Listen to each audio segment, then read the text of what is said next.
Good morning, dear students. I am Dr. Meenu Verma, Assistant Professor in the Department of B.Ed, the Graduate School College for Women, Jamshedpur, a constituent unit of Kolhan University, Chaivasa. आज की class में हम बात करेंगे mobile learning की। Yes, आज इस विपदा की घड़ी में मोबाइल लर्निंग ही है जो एजुकेशन सिस्टम के लिए एक वरदान साबित हो रहा है। आज इसी मोबाइल लर्निंग की वजह से हम अपने टीचिंग लर्निंग प्रोसेस को कारगर साबित कर पा रहे हैं। मोबाइल लर्निंग से तात्पर्य किसी भी ऐसे उपकरण से है जिसके द्वारा हम किसी भी प्रकार की शैक्षिक विषय वस्तु को अपने व्यक्तिगत मोबाइल सेट पर प्राप्त कर सकते हैं। यहाँ शैक्षिक विषय वस्तु से अर्थ वेब सेवाओं से प्राप्त अधिगम सामग्री से है, जिसका प्रयोग हम इंटरनेट द्वारा ई लर्निंग में करते हैं। ई लर्निंग के बारे में हम पहले ही बात कर चुके हैं पूर्व की कक्षाओं में, आप उसे दोबारा से जाकर सुन सकते हैं। मोबाइल लर्निंग को ई लर्निंग का तात्कालिक वंशज या ई लर्निंग से उत्पन्न मानते हैं। जैसा कि हमने ई लर्निंग के बारे में पढ़ा था कि जो ई लर्निंग होता है वो इंटरनेट तकनीकियों के प्रयोग करता है और उसमें गैजेट्स का उपयोग होता है, जिससे कि ज्ञान का प्रसार संभव हो पाता है।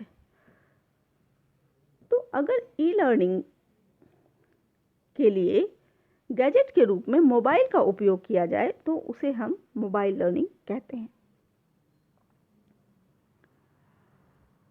मोबाइल लर्निंग को लर्निंग का तात्कालिक वंशज कहा जा रहा है, मतलब ये उसी से उत्पन्न हुआ है। वंशज का मतलब ये हुआ कि ई लर्निंग से ही मोबाइल लर्निंग की उत्पत्ति हुई है। अगर ई लर्निंग नहीं होता तो फिर मोबाइल लर्निंग की भी परिकल्पना नहीं की जा सकती थी।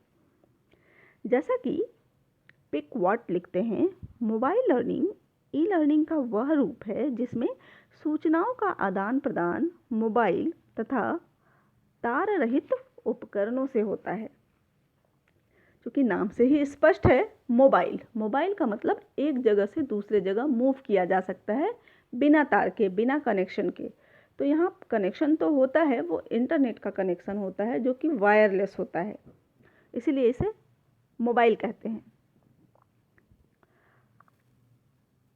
टेक्स्टर ने मोबाइल को परिभाषित करते हुए कहा है, any education provision where the role of dominant technologies are handled और लैपटॉप डिवाइस। ऐसे शैक्षिक प्रावधान जहां तकनीकी का प्रयोग हाथों में रखे मोबाइल द्वारा हो को मोबाइल लर्निंग के अंतर्गत रखा जा सकता है। अब सवाल उठता है कि ई लर्निंग और मोबाइल लर्निंग में क्या अंतर है।